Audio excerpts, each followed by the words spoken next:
Gumption, defined as initiative, aggressiveness, resourcefulness, courage, spunk, guts, common sense, and shrewdness.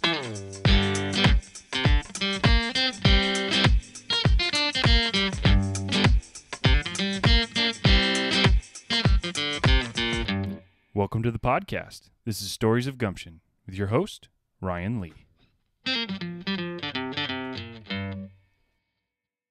Welcome to the third episode of Stories of Gumption podcast. I'm again your host, Ryan Lee, and we are having conversations with entrepreneurs, creative thinkers, and just really, really impressive people. And we still have a sponsor, believe it or not. Super excited about this. So, we are sponsored by Open Gate Farmstead.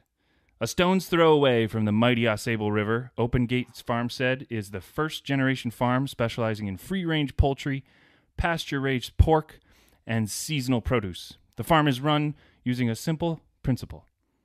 Happy animals make the healthiest and tastiest product. You will find our chickens eating bugs on pasture, our pigs enjoying a mud bath or some acorns, and if you're lucky, the geese will be enjoying the pond. To watch and experience the Open Gate Farmstead journey, check out their YouTube page, Open Gate Farmstead, or catch up with them on Facebook and Instagram. Reach out to them on social media to try the Farm Fresh difference. And for a special offer to Gumption listeners, they are taking $1 off your first order of eggs. I personally buy their eggs. I think they're great. I think they taste a lot better. I notice the difference. So consider that. Okay, reach out to them on social media and get $1 off your first order of eggs. Today, super excited about this one. We are with Forrest Edwards. He's an accountant for Alexander Edwards and Company. He's a fellow Rotarian, an entrepreneur, and, arguably most importantly to me, a fellow golfer. Forrest, welcome to the podcast. Hey, Ryan. Thanks for having me here today. Absolutely, man. Super pumped to have you here. You've got an incredible story, and as we were talking about this podcast, there's a lot that I didn't know about you, and right. It's awesome. So I want to give you an opportunity to tell us your Gumption story.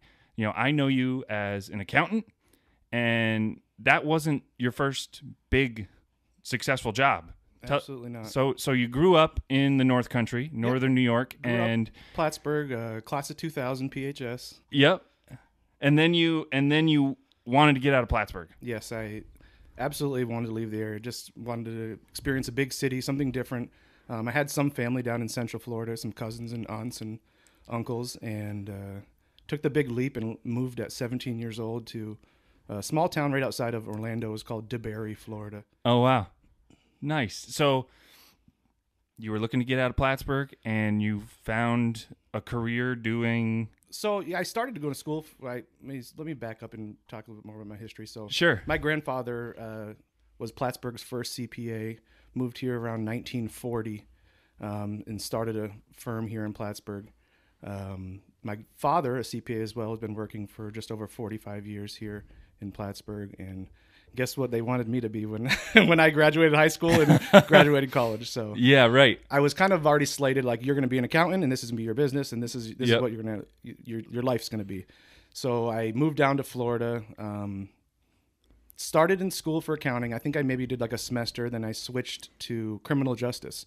It was really passionate about me to be a juvenile probation officer. It was something I definitely wanted to do, and that I had a lot of passion for. And went to school, started doing that.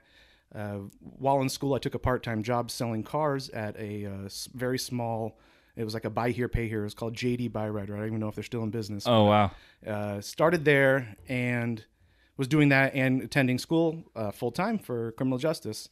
About halfway through my semester in that, I started selling cars. It's just something that came very easy to me, and I got my first washout check, is what they call it in the business, and it was commissions from the prior month, and I think I got something like $3,000. It was in one check, which was the most money I'd ever made in my life at that point. And I was like, okay, criminal justice is not for me. I'm dropping out of school. I literally stopped going to classes and just stayed and worked full-time in the car business. Worked there for a little while, yeah. I worked at the that dealer for a little while, and then just made a jump to another bigger franchise dealer, a Ford dealer down there. Did well in that. I mean, I had a different mindset. I mean, the small town, North Country, like I was in Orlando. I mean, this is a pretty competitive car market. I mean, you like the stuff you hear about. I mean, some of like the dealerships, they were doing, you know, like crazy stuff to get people to buy cars. I mean, absolutely high pressure sales. Like we're going to throw your trade-in keys on the roof of our building and tell you we lost them. So that way you can't get your trade back and you have to buy a car from us. These things were happening in that industry. So, oh my God. Yes. Dude. I won't name the names of the dealers that did that. That's it absolutely nuts. happened. It was in the news. I mean, it absolutely happened. And I was just this small town boy. I mean, I guess Plattsburgh around here is the big city, but moving down to a bigger city, I still had the small town mentality. And, you know, I just really just pushed through. I mean, I just did what I knew, which was treat people right, answer any questions they may have, and just provide good service to them. Just make them feel comfortable and happy about their purchase. Most people buying a car is the biggest purchase they're going to make in their life. A lot of people don't get to own a home. Some people are lifetime renters, and buying a car is the biggest purchase, and also one of the most emotional purchases, I think, because a lot of people identify themselves with the car that they drive. I would agree with that. Yeah. Yeah. So you actually got pretty good at selling cars. I did, and I sold for a few years, and then it was kind of, you know, the car business and sales, it's like you're getting huge checks, small checks, and it's like there's times where you're just having to budget on $5,000 a week, and there's times you have to budget on $500 a week. So those ebbs and flows in actual sales was just very tough. And I was starting a family at that time. My wife had just found out she was pregnant with my son. Awesome. And I was like, I need to become a manager. But scary? Yeah, exactly. Yeah. I need to become a manager so I can get a salary. That was what my whole goal was at that time.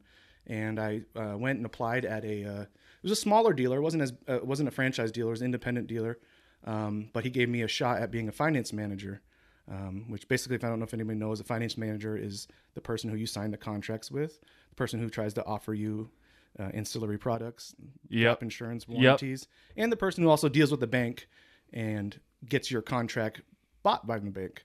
Because not always when you sign a contract in a car dealership are you approved by a bank to buy a car. Right. So right. There's some other negotiating going on that end as well. All right. Well, so this is interesting, okay? Because in my limited scope, and I mean, we've known each other for a few years now. Mm-hmm. I met you through Rotary, which was a great connection.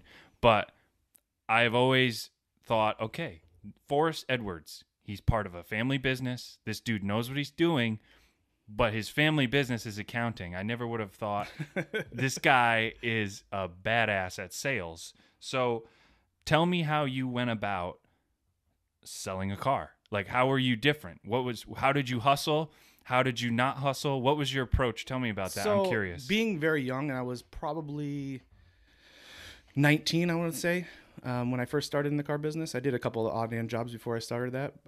But I think around I was 19, and a lot of the people I worked with were probably 40 to 60, had been in the car business their whole life. And I just had a different train of thought. I guess they would stand there, wait for the cars to come to them. And, you know, basically it was a big hangout group. I kind of like put myself on an island, and it was like, my main goal to be there was not to hang out and talk to people and make friends. My main goal was to make money. How I thought of is every person that comes into the dealership has some money of mine in their pocket. How do I get it out of their pocket? How do I get them to buy a car from me so that way I can make a commission? Yeah. And so my thought, I stood by the entrance. I literally stood by the entrance, waited cars come in. I'd wave to them and smile and be their first point of contact coming in. And then sometimes I'd walk to meet them at their car and have a chat with them then. That, I guess, wasn't the way to do it. I mean, I didn't know any better, but so all the salesmen would laugh at me and make fun of me and tell me, "Oh, Poppy, you don't need to stand out in front of the dealership. They're going to come to us." And that wasn't just my way of doing it. It was just different way. And eventually, you know, when I started becoming the best salesman there, they would be like, "Well, what is this kid doing? Like, why is this kid beating us at our own game?" You know, so it was definitely strange, but I just put in the hard work, and you know, and I always treated every customer as if they were the most important person in front of me. Everyone, people would come in. Maybe they didn't have the best credit. Maybe they didn't have the best income, but if you treated everybody as if they were coming in there to buy a Ferrari, they like it and they'll buy from you. And the best thing about it is when you make a happy customer, they'll refer their friends, their family. And they'll come back. And, yep. And I think that's a good lesson for anybody in sales or fundraising or anything Absolutely. like that. Yeah, it's about creating value around the interaction, not just a transaction, right? Yes, absolutely. I tried to make an experience out of it, and it was tough. So living in Central Florida, I want to say 65% or 75% of the people that came in were of Hispanic background and spoke Spanish. Me, white boy from Plattsburgh, didn't speak a word of Spanish, but I quickly realized that market share was just so huge. Those people were just buying cars that I had to either A, learn the language, which I have learned some. I'm not fluent, but I can definitely sell a car in Spanish. No way. You could sell a car in Spanish. Absolutely. See. Wow. That's impressive. What I also did was I got kind of smart about it, and I made friends with some of the salesmen there, and I guess we can go into the business a little bit. So when someone comes up to the dealer, it's called an up. Okay. It's your up. It's your person. So okay, you can take that up, and that's your whole deal. But I quickly learned, I was smart about it, is if I realized that person spoke Spanish, I would refer them to my friend who spoke Spanish, and I would automatically get a half a deal because it was my customer. So I would refer them over to him, get a half deal there, and then I'd try to find someone that I could sell a car to. So I'd be working 1.5 deals when everyone else was working one or maybe a half of one of mine. Wow. Okay, so tell me more about how you approached the actual interaction with a new customer. I'm your new customer. You're standing by the door, and I can respect a confident salesperson, but sometimes we all kind of get that, like you go into a retail store or you walk in and then there's the guy like waiting for you, and you feel that, at least for me, sometimes I'm like, oh shoot, he saw me. And I'm a sales guy by profession, right? I'm in commercial insurance, but even for me as a customer, I walk into the Best Buy or Target or something, and there's that dude standing there, and he's like, "Hey, what you looking to buy? Can I help you find it? And I think the way you go about that has to be the right way. How'd you go about that whole interaction? So we actually went through a lot of sales training at one of the dealers I worked there. I went through the Zig Ziglar training, the Grant Cardone training, and a lot of that stuff definitely helped. It definitely helped you there's a lot of psychological tricks, I think, with the Grant Cardone method. Yep. Like scheduling people for 15-minute increments, because people tend to remember 15-minute increments better. Yep. So I used a lot of that, but for me, the most important thing was I'd walk up to somebody, eye contact, handshake, a firm handshake, and just try to answer their questions. Don't try to start selling them something. The people will sell themselves, and you just need to be there to provide answers to their questions they may have. And if you don't know the answer, it's okay to say, I don't know, but I can find that out for you. A lot of times people will try to BS their way into something, and a lot of times these customers are coming in there and they know more about the car than you do. They've been researching this car online. Yes. And they're going to ask you questions to see if you're a truthful person. And if you ask a question and they're saying, "Oh, what's the gas mileage of this vehicle?" and you just throw out a number, 15 miles per gallon, well, they've already looked and they know it's 12. They know. They know what it is. They're trying to see if you're an honest person. So honesty was number one in my book. And just treating everyone the same, just like, and that works all the way up through treating the janitor and the CEO the same way, treating people the same and as if they have value, because maybe they just went to another dealer and people threw them out of there because they have a 500 beacon score and couldn't get finance. Yeah. But everyone, they're part of my language, but there's a saying, there's an ass for every seat. So yeah, they may not get the car, but they'll get a car. Yeah. Yeah, no, that's great. I reflect on an article I read on LinkedIn recently. It was kind of articulating exactly what you just did, which is there was a guy who wrote the article talking about his experience at an outdoor goods store, and he was going in to buy a backpacking pack, right? And he'd done his research, like you said, and he was looking at them. And he had one of the sales staff come over, and before he even understood what this customer was looking for, he started spewing out all the benefits and the features of all these different packs and why this one is the best and this one's the best and you should buy this one. And he was so turned off by that because the guy didn't show any interest in him as a customer and what he was looking to accomplish that day. He left the store. A few weeks later, goes back to the store, different salesperson's there, and the guy, just like you mentioned, shows up and he says, "Hey, what you looking for? What can I help you with?" And he was like, "Oh, okay." Well, I'm still kind of thinking to himself, I'm still living this experience of that guy who tried to shove something down my throat that he didn't even know what I wanted. And he basically said, "Hey, if you have any questions, let me know." So he asked him a question about something, and the salesperson basically just used that opportunity to provide value when it was requested or in the theme of, "Hey, I want to help you solve a problem," rather than force something down your throat. If you let them, the people will sell themselves. Exactly. Yeah. So, man, that's impressive.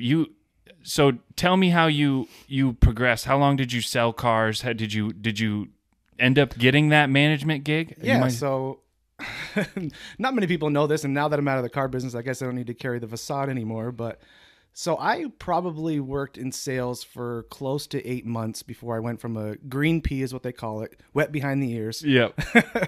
To actually being a finance manager and managing a dealership. So 8 months. Yeah. I moved up quickly. Wow.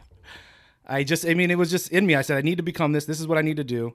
So you became a finance manager. Yes. And eventually you decided, okay, I'm moving on to something else. Yeah. So that was for me. I mean, I moved on. I worked a few different dealers, some franchise, mainly independent. And I got with an independent that was really eager to grow. They had 3 locations in Orlando, and within 2 years we grew to 8 locations, which was fun and scary. I learned so much, and I was one of their better finance managers at their dealers. And it's at that point where they're like, "Listen, we're going to give you your own dealer. One of our new dealers will be your dealer. You'll be the general manager, and you'll hire your own staff and your own salesmen, sales managers." We had a little mechanic shop there. Wow. And it was like, so I want to say 22 at that time, and I was managing close to 30 people, which was just weird for me. But wow. It was definitely weird for me, but it was kind of like the people I'd hired under me, a lot of them I handpicked, like certain people would come in there and I just knew it, like, this guy has he's never sold cars before, but this guy has a passion for cars. I'm going to teach him everything I know so that way he can work under me and be, basically what I was trying to create more of me in other salesmen. Yeah. That would eventually, and some of these people, like, they started out with me and it's their career right now. Like, do you think sales is something that you have to have innate in you, or can it be taught? I think it's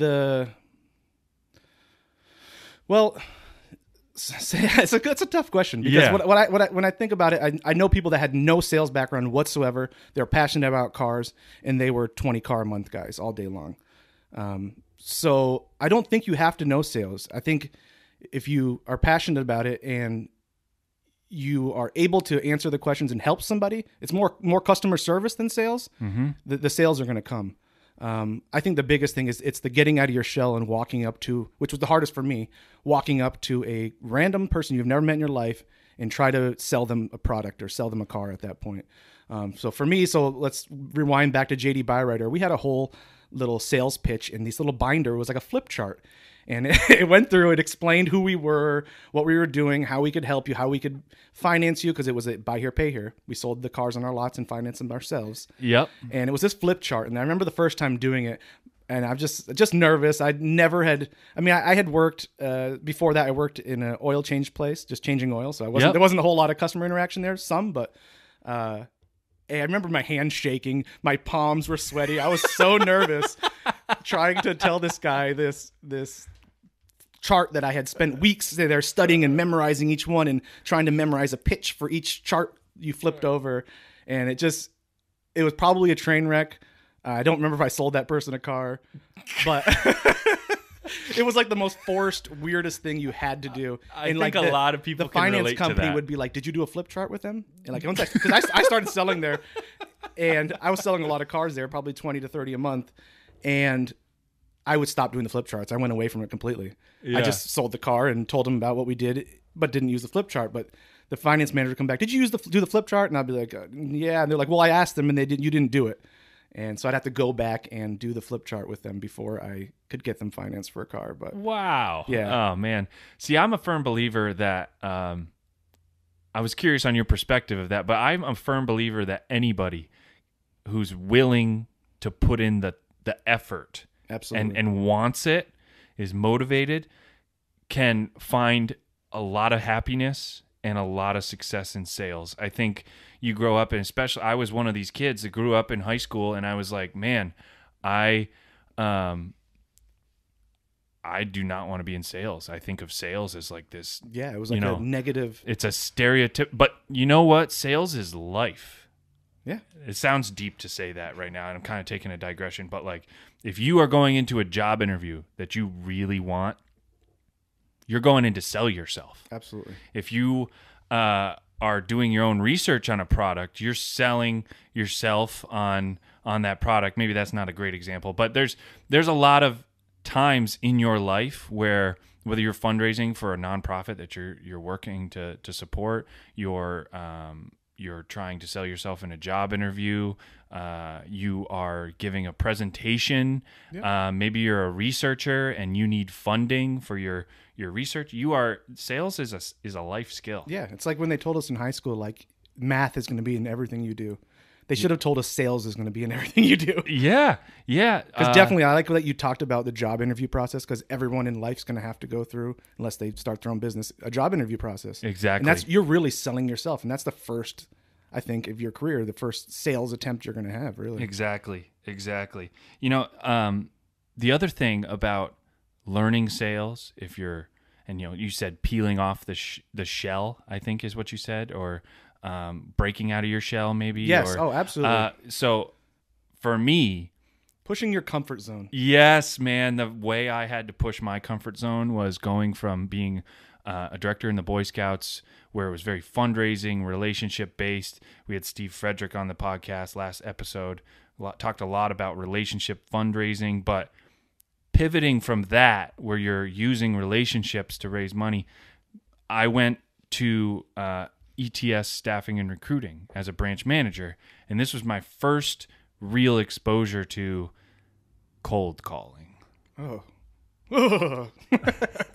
What's your thoughts on cold calling? You ever done it? Did you do a lot of it? Never did it? Tell me about it. So, like, the first sales job I had, I was kind of like, I don't know if it was like a joke and they were playing on me, but they literally told me to look in the phone book and just go through and start calling people to sell them cars.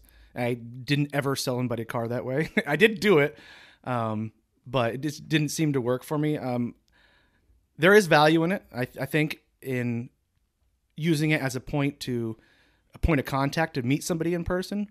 But definitely it was tough for me. I let a lot of people hang up or curse you out right over the phone, and that's that.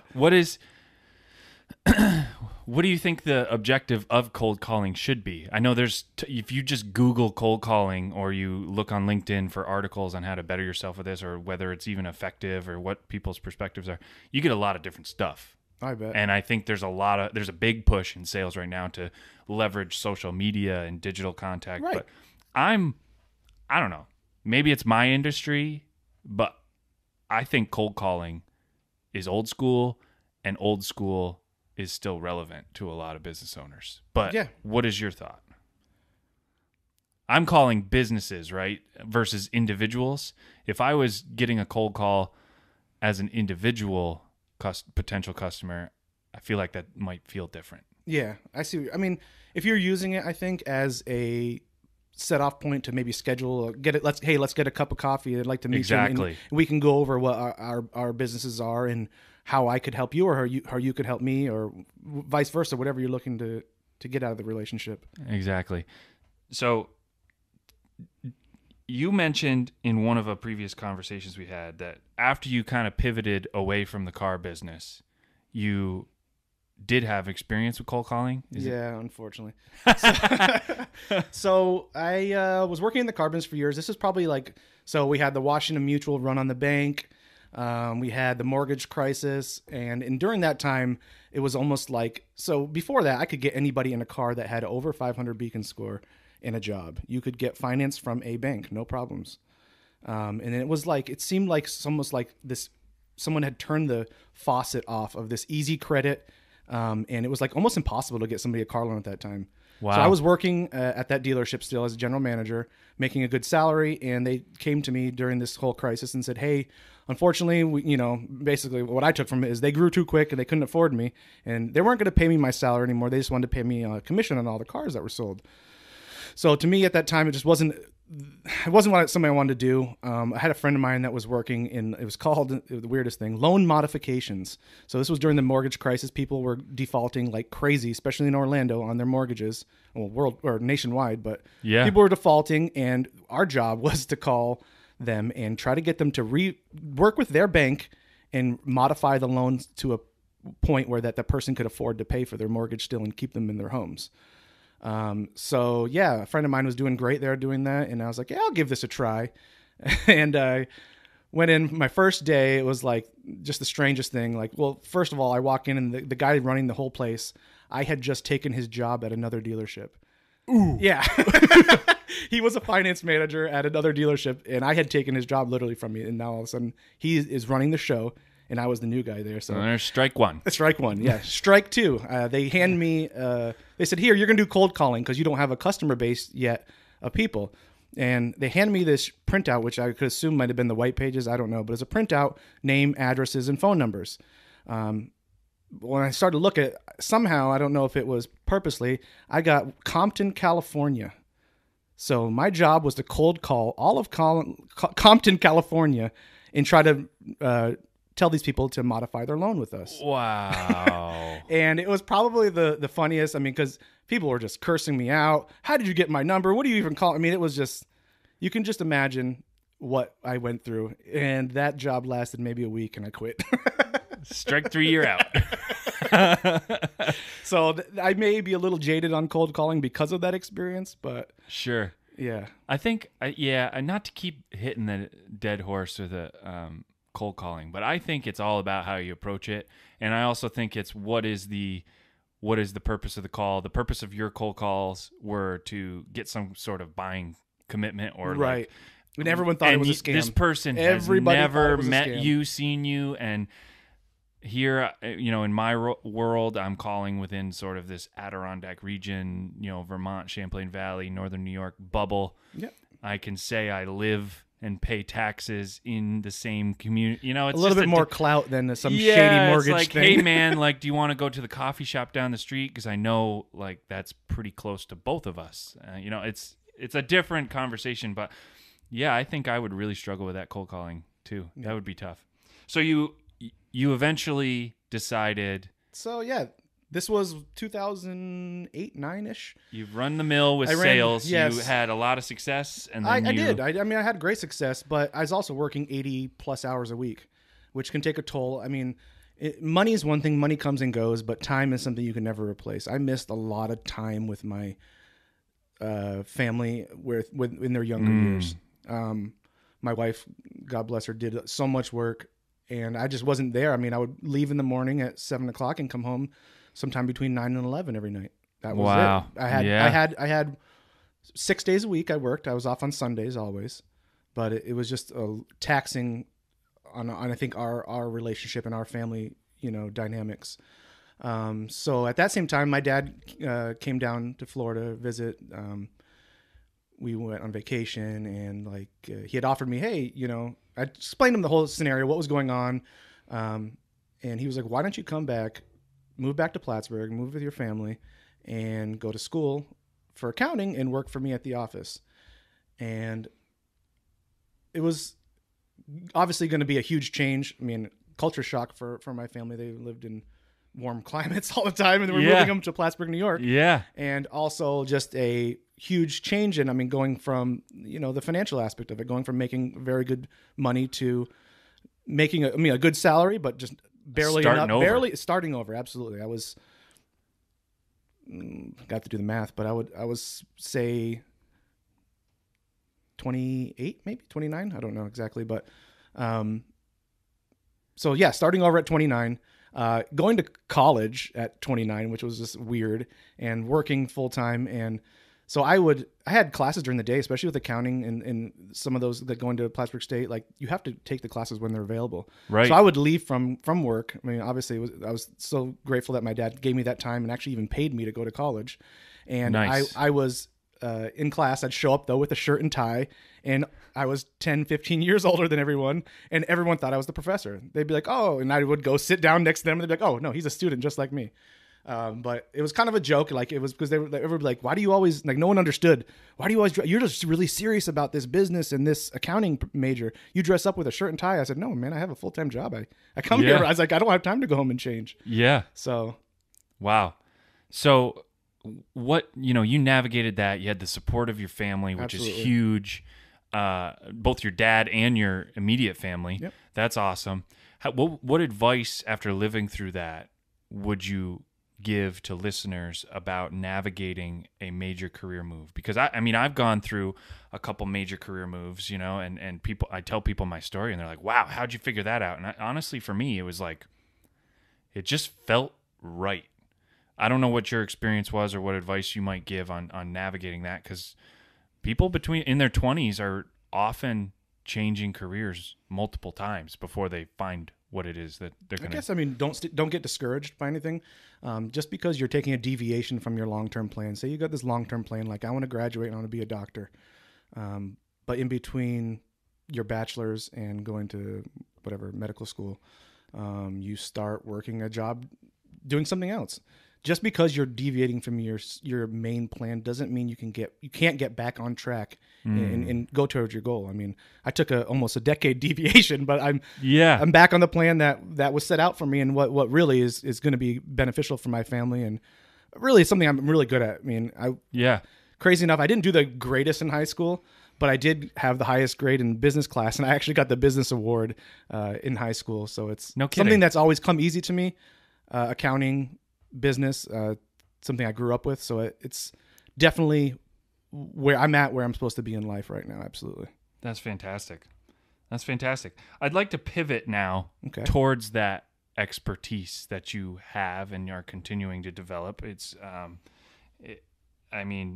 financial literacy in general, I think, is something that a lot of young people need more training and education on. Yeah, I agree 100%. So I got a little story, I guess I could tell on that. So I was 17 when I moved to Florida. Hadn't turned 18 yet. Did a few months after I moved down there. But it was like, I think Singular Wireless, was it? If they're even still around. I remember them. And I was time to get my first cell phone. The Nokia had come out with Snake on it, and I was like, I need to have a cell phone. So I went in there at 18, and maybe it was a few months over 18, and I'm like, I had no idea what was going on. I'm like, can I get a cell phone? And they're like, yeah, let's give me your social, da-da-da-da-da. And I go through the whole application process, and the lady's like floored. She's like looking at me like I'd give her something wrong. She's like, you have really good credit. And I was like, I don't know that I have any credit. What does that mean? Yeah, exactly. Little did I know my dad. How old were you? My dad, it just turned 18. But when I was younger, my dad put a credit card in my name as an authorized user. Mm-hmm. So what that did was I started to build my credit profile. And so when I was 18, I already had like I don't remember what it was, but 800 Beacon score. And she's like, you have great credit. You could get a credit card anywhere you want. This lady, I didn't remember this to this day because that was this. And I was like, okay, I didn't know what that meant. But so I left this. I got my cell phone. I don't remember what the deal was, but I went out and probably opened up a couple of credit cards right after that. And started using them. Definitely not the right way. So I think if someone would have taught me credit utilization, taught me about what credit actually is, what goes into your repayments, like how revolving credit works, how compounding interest works, those things. If I would have been taught those in high school, like I think high school needs to offer a credit/financial literacy class that tells people how to A, balance a checkbook, B, know what does it take to get a good credit score, and also like finance tips, like you have this much income, you need to allocate some to housing, some to food, some to utilities or whatever it is, and then you allocate some to personal. But some sort of plan in teaching the youth some financial literacy before they're even out there in college. And I know it was a huge problem, like with credit card companies were targeting college kids, and it was like, it's become, I think, illegal now. I believe there's some sort of protections now for college kids to get into debt that they didn't understand at the time when they were signing the paperwork. Yep.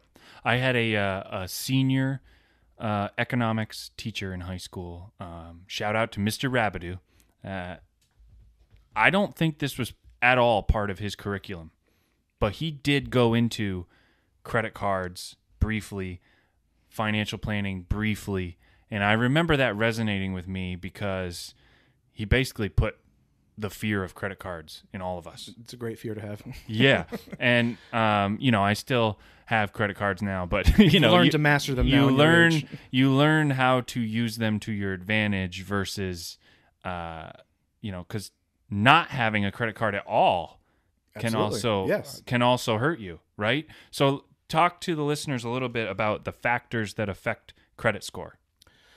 So I think for like the number one, I think it's like a 30% weight on your credit score is your credit utilization. That's like how much of your available credit from revolving loans do you have available to be used. So they say the magic number is below 30%.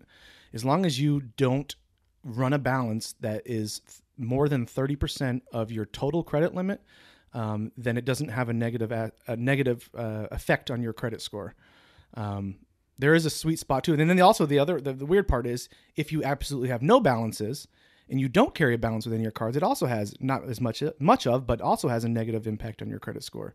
So it's like this Fair Isaac, FICO, whatever. There's 100 different models out there to determine a score. A good portion of it is your credit utilization and how smart and how well you use credit cards. Number two, I would say, is your payment history. Do you pay your bills on time? I don't know if everyone knows this, but paying your car payment 2 days late does not go on your credit. What goes on your credit is anytime you pay a installment loan, credit card, any type of loan that reports to a credit bureau more than 30 days late, that's when it reports on your credit bureau. Interesting. And every time, and that payment history, I think, is like a 24-month rolling window. So those payments you miss, and maybe you did get 30 days behind in your car, but you got caught up, those payments will eventually fall off your bureau. But I want to say it's like a 2 or 3 years of your payment history they can see, and then they'll take that percentage, look at delinquent payments versus payments made on time, and they'll come up with a percentage of payments made on time. You want to have 100%, obviously, but that is a big portion. Wow. The third, I would say, I mean, you've got credit utilization, delinquency, and which I would also include in that delinquency, collections and judgments or anything like that, any type of tax liens, those would all file under there.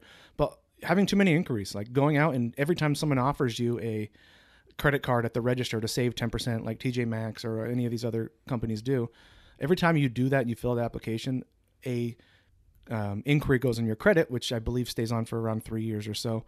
And those inquiries, I mean, if you make them a lot in one time period, I've heard that they only count as one, but if you make them sporadically and every few months you're going and applying for different credit cards, that can drastically reduce your credit score as well. Yeah. And retail is all about trying to get you to buy their or apply for their credit card. Yep. Every time you do that, just to see that's an inquiry. Exactly. If you just see, I mean, get the card or not, just them running your credit, it will reduce your credit score. That's crazy. What about the number of accounts? That's another one too. Yeah, I forgot about that.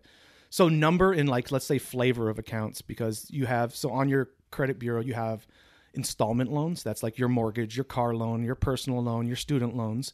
Those are rated as I. You have R loans, which are revolving loans. That's your credit cards, line of credits, things like that. Then you have what's called other loans, which sometimes I've seen personal loans get thrown in there. Deposit related loans, like if you go to your bank and you give them $5,000 in cash, or not cash, but you give them $5,000 and then they turn around and loan you $5,000, like a secured loan, that would go into other. So you want to have a good mix of accounts, like have a good number of accounts open and a good mix of them between installment. Sorry, the other, not your installments are not your mortgage. Your mortgages are M. There's an M type. Interesting. So mortgages are separate, installment, other, and revolving. Interesting. So break it down for me a little bit, just and the listeners, sort of the classifications of I've heard the phrase good debt versus bad debt. Is there such a thing? Yeah, I mean, so mortgages are great to have. I mean, when you first start your mortgage, it's going to be a negative impact. Your score will probably drop 30, 40 points just because the fact that you're getting a $200 or $100,000 loan, whatever it is, put on your credit. So that will drop you, but that effect tends to go away after 2 or 3 months of paying your mortgage on time. Mm-hmm. But mortgages are great to have because it really not only does it's a huge amount of money and it's a huge monthly commitment that shows on, because every time you pay rent, it doesn't show up on your credit bureau. You could be the best or the worst rent payer in the world. It has no effect on your credit, which I think is a inequality in our system. It should just for owning shouldn't give you they should also have rent being reported to the credit bureau, but it's unfortunately not. That's really interesting, actually, because it brings the next question that I have for you to mind. How does someone who maybe is renting, just graduated or in college, trying to build a credit score and build a nest egg of financial stability in their own way, how do they go about that? What's the best way to build your credit as a young person, do you think? There is a lot of things online that you can do. There's a lot of research you can do. Nerd Wallet's an actually pretty good one. They actually have some pretty good advice on there.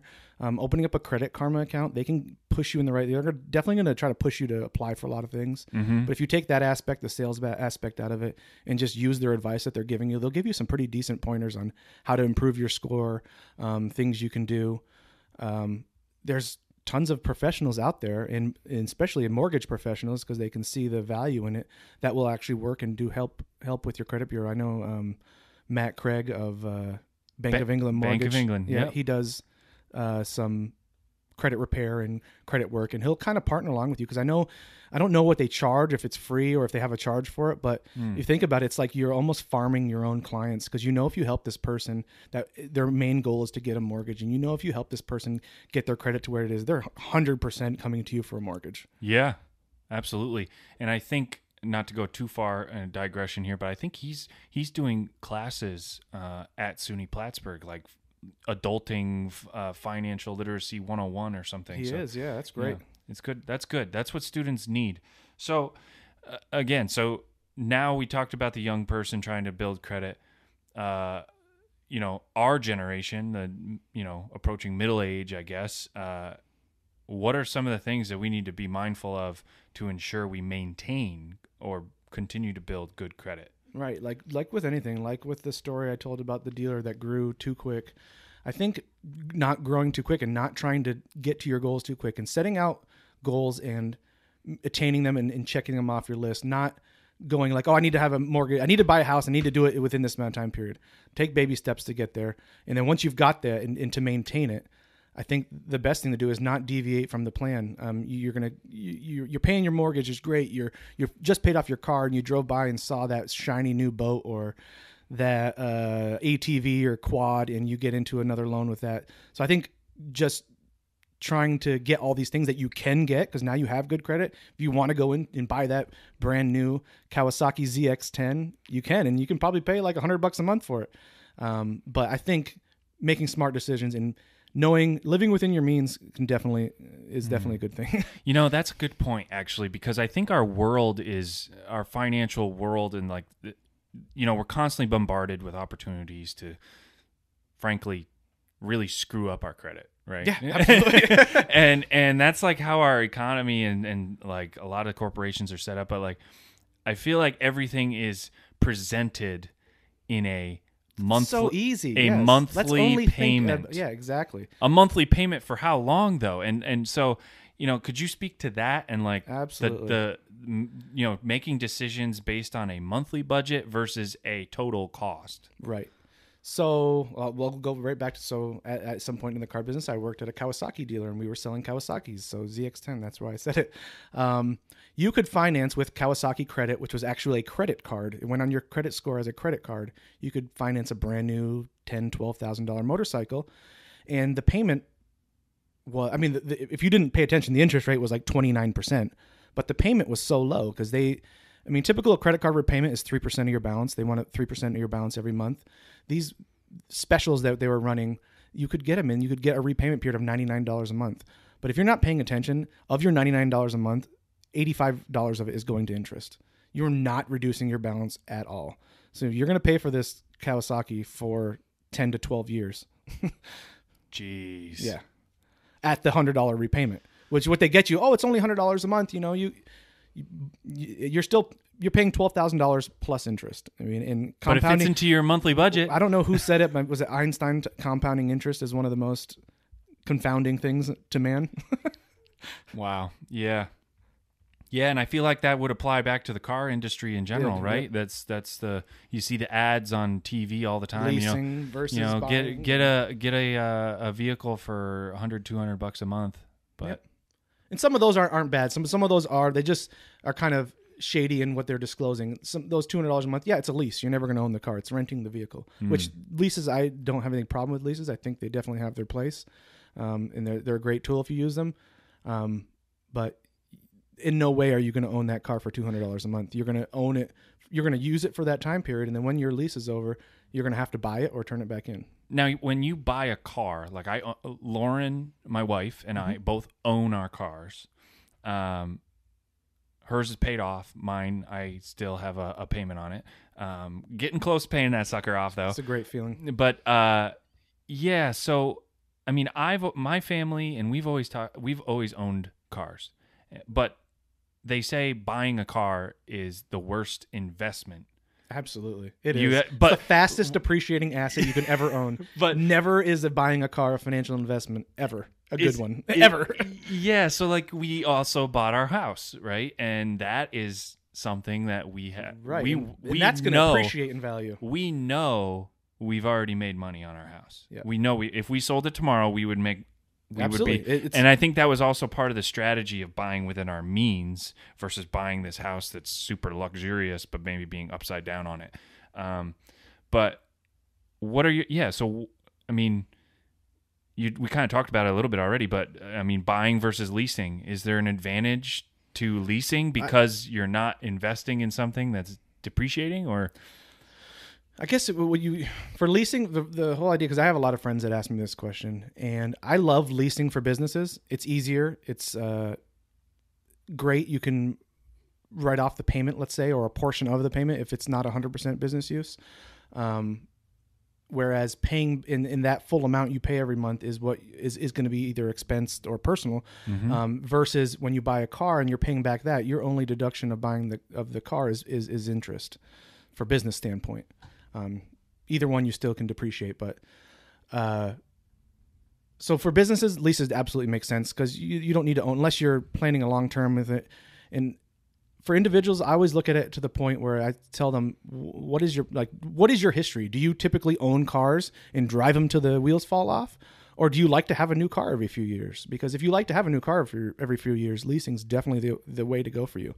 If you're the type of person that either A, heavily modifies their cars like I do, or B, drives them till the wheels fall off, then it's best just to buy the car outright because then you actually have ownership rights. Whereas with a lease, if you change anything on that vehicle, you're going to be required to put it back to factory or potentially have to buy it. Like you've modified it. You've changed what it was. And same goes with damage too. You know, they give you a little chart and I think it's like bigger than a quarter. You have to pay for dents, burns, scratches. Like if you damage the vehicle more than what they consider acceptable use of it, then you're gonna have to pay for it at the end of or buy it. Interesting. So it's double-edged. It's great for getting a low payment and being able to afford a nicer car than what you may be able to afford if you financed it over a 5 or 6 year term. But there's always going to be that balloon payment hanging over your head. Well, I don't know if they call it that anymore, but your lease buyout at the end hanging over your head. What are you going to do at this point? And they do a pretty good job. I think actuarial science have determined what the value is going to be, and they know what the value is going to be at your lease end, and they're pretty close on. So sometimes buying at that point is good. Sometimes turning it back in and going again. Like once you get in with a system, like if you do like through, say you lease your cars through Honda, and they require that $2,000 down payment at the beginning. Once you're in with them, you don't have to keep paying that down payment. You just can lease another vehicle and not pay the down payment and just start paying the lease payment. Yeah, it's not a highly advertised thing, but most car manufacturers do that. That's good point of discussion. I'm glad we talked about that.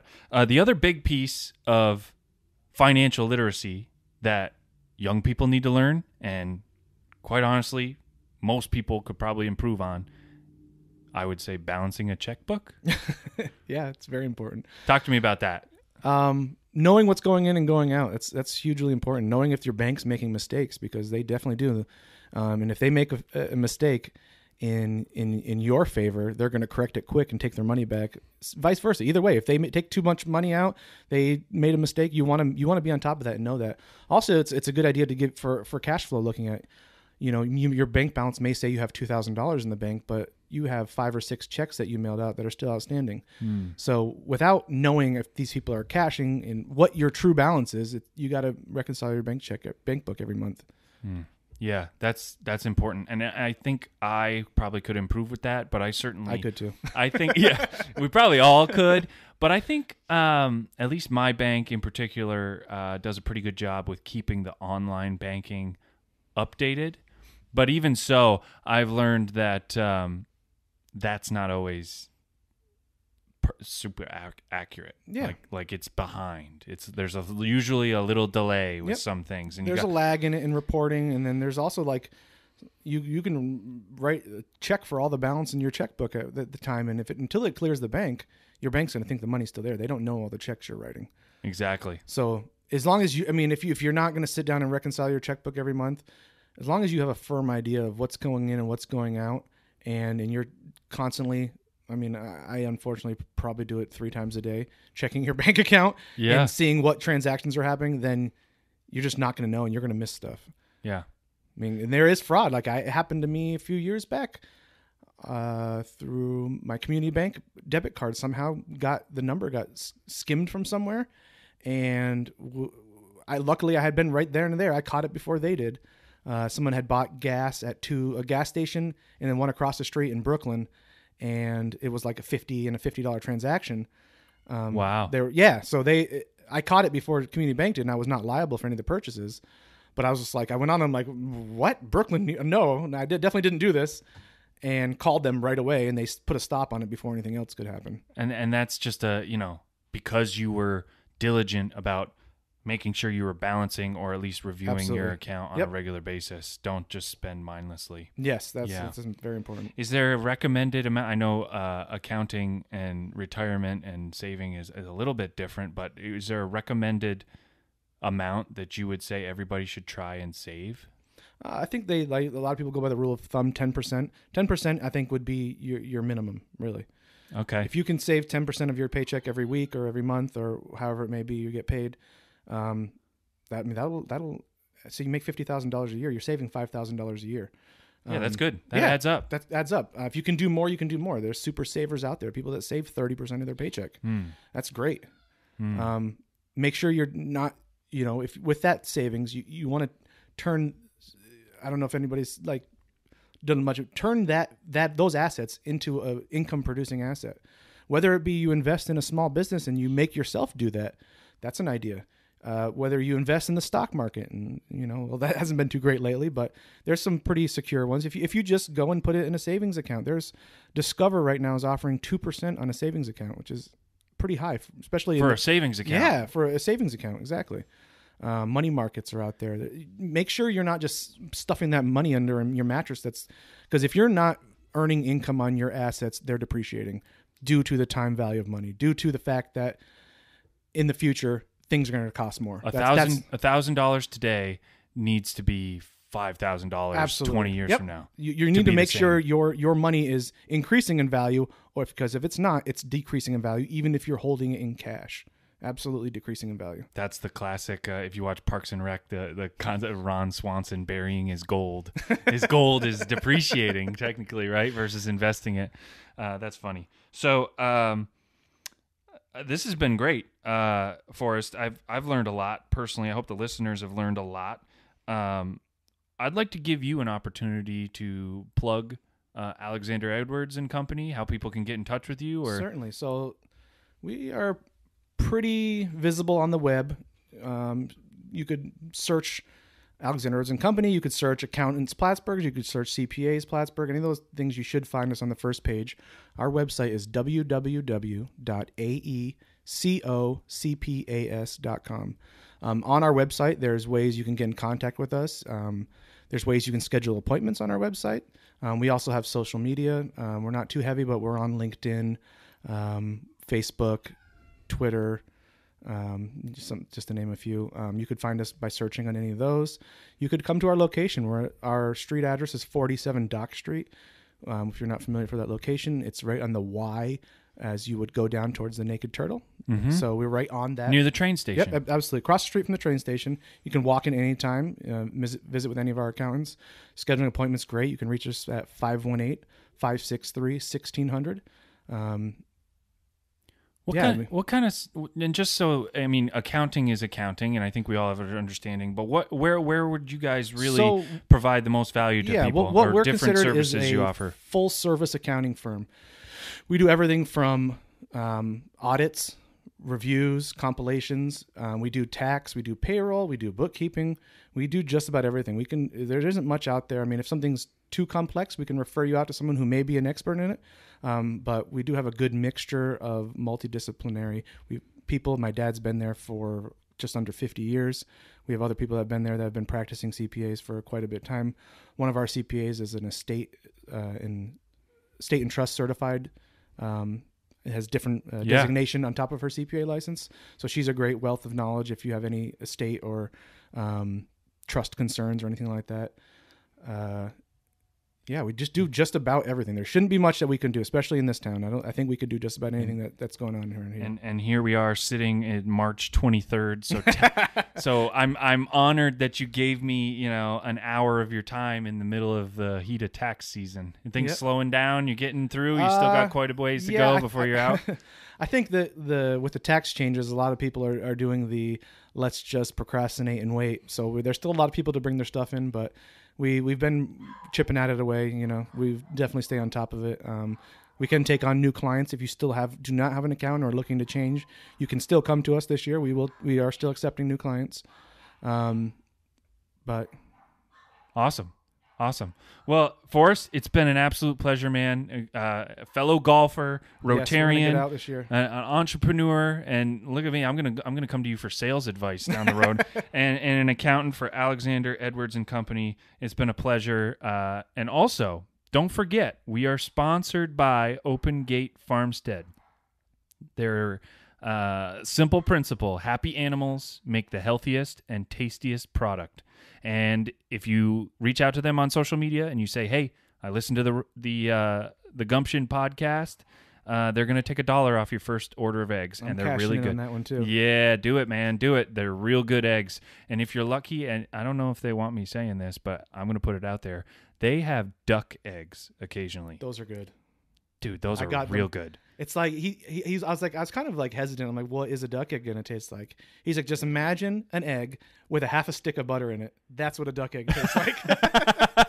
Yeah, it's bigger and it's more flavorful, and it's a duck egg. Yeah, I love what they're doing, and I love this sort of farm to table initiative that's happening in the Champlain Valley. I love it. So, Open Gate Farmstead, sponsor of the Stories of Gumption podcast, where we're talking with entrepreneurs, creative thinkers, and just really, really impressive people. Thanks again for Forrest Edwards. Thank you for having me. We'll see you next time, everybody.